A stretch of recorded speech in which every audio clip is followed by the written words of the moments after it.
റാഹത്ത് സൊല്യൂഷൻ്റെ YouTube ചാനലിലേക്ക് ഏവർക്കും സ്വാഗതം. ഇന്ന് നമുക്ക് വന്ന കോള് നമ്മളെ മഹല്ല് പള്ളിയിലെ ബോർവെൽ മോട്ടർ വെള്ളം കയറുന്നില്ല എന്നുള്ളതാണ്. അവിടുത്തെ മുത്തല്ലിം സുഹൃത്തുക്കൾ കുളിക്കാനും ബാത്റൂം ആവശ്യങ്ങൾക്ക് ഉപയോഗിക്കുന്ന മോട്ടറാണ്. അപ്പോൾ ഞങ്ങൾ പോയി ചെക്ക് ചെയ്തപ്പോൾ മോട്ടർ ലോഡ് എടുക്കുന്നുണ്ട്. പോയി നോക്കിയപ്പോൾ ആ മോട്ടറാണെങ്കിൽ ഉള്ളത് ഒരു പള്ളിയുടെ ആവശ്യത്തിനുള്ള ഒരു ബിൽഡിങ്ങിൻ്റെ ഫ്രണ്ടിലുള്ള വരാന്തയിൽ ഒരു മെയിൻ ഹോൾ കെട്ടിക്കാണ്ട് അതിൻ്റെ ഉള്ളിൽ കൂടെയാണ് മോട്ടർ ഇറക്കിയിട്ടുള്ളത്. പഴയ കാലത്ത് ബോർവെൽ കുഴിച്ച് മോട്ടറൊക്കെ വെച്ചതിന് ശേഷമാണ് ഈ ബിൽഡിങ് വന്നിട്ടുള്ളത്. അപ്പോൾ അതിന് ശേഷം പൊക്കേണ്ടി വന്നിട്ടില്ല. HD പൈപ്പാണ് ഉള്ളത്.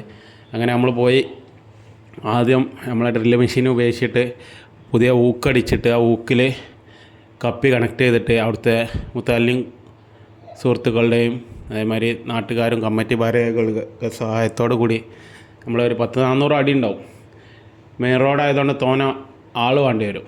ആളില്ലാഞ്ഞാൽ റോഡ് സൈഡല്ലേ, നമ്മൾ HD പൈപ്പും അല്ലേ. അപ്പോൾ കുറച്ച് ലോങ് ഉണ്ടായിരുന്നുകൊണ്ട് അത് വലിച്ച് കയറ്റി മോട്ടറിൻ്റെ പൈപ്പ് വലിച്ച് കയറ്റിയിട്ട് നമ്മൾ റമ്മ് ചെറിയ 200-ൻ്റെ ടാങ്കിൽ ഇട്ടിട്ട് നമ്മൾ അടിച്ച് നോക്കിയപ്പോൾ മോട്ടറിലേക്ക് കണക്ട് ചെയ്തിട്ടുള്ള HD കോളറിന് ബദൽ അന്ന് പഴയ കാലത്ത് ഉപയോഗിച്ചിട്ടുള്ളത് HD പൈപ്പ് കണക്ട് ചെയ്യാൻ വേണ്ടി നമ്മളെ GI പൈപ്പാണ്. GI പൈപ്പും സോക്കറ്റാണ് ഉപയോഗിച്ചിട്ടുള്ളത്.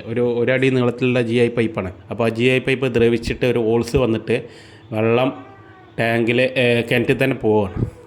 അതാണിപ്പോൾ അതിനുള്ള പ്രശ്നം. അങ്ങനെ ഞാൻ മോട്ടോർ ഷോപ്പിൽ പോയിട്ട് പുതിയ മോഡൽ ഊക്ക് ടൈപ്പ് HD കോളർ വാങ്ങി സ്റ്റീലിൻ്റെ അത് ഷെല്ലാക്ക് ഉപയോഗിച്ചിട്ട് സെറ്റ് ചെയ്തിട്ട് ചൂടാക്കിയിട്ട് ഷെല്ലാക്കിട്ട് പൈപ്പ് കണക്ട് ചെയ്ത് ഒന്നും കൂടി ടാങ്കിലിട്ട് ചെക്ക് ചെയ്തതിന് ശേഷം ടാഗൊക്കെ ഇട്ട് നമ്മൾ ആ ഊക്ക് ഉപയോഗിച്ചിട്ട് തന്നെ നമ്മൾ ടാങ്കിൽ ഇറക്കി കിണറ്റിലേക്ക് മോട്ടർ ഇറക്കിയതിന് ശേഷം മോട്ടർ ചെക്ക് ചെയ്ത് വെള്ളം ചാടിച്ച് അതിന് ശേഷം നമ്മൾ എന്ത് ചെയ്തു, യൂണിയനിട്ട് കണക്ട് ചെയ്തു. ഇത് പൈപ്പ് പഴയമാതിരി തന്നെ മെയിൻ ഹോളിൻ്റെ ഉള്ളിൽ ഇട്ട് കണക്ട് ചെയ്ത് കൊടുത്തതാണ് ഇന്നത്തെ വീഡിയോ.